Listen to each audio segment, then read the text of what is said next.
Orduan, edo zein erasotarako, jar naiteke zurekin harremanetan? Jakina, eta nahi baduzu bideokonferentzia bidezko bilera eska dezakegu.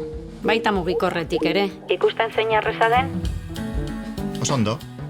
Eta mezuren bat bidali nahi badizut? Kasu horretan, norma erabil dezakezu idazteko. Ederki.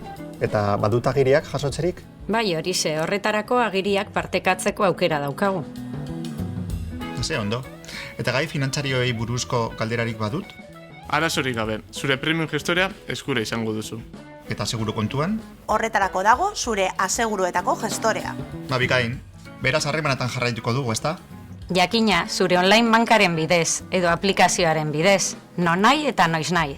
Eta jakina, betiko moduan, zure bulegoan.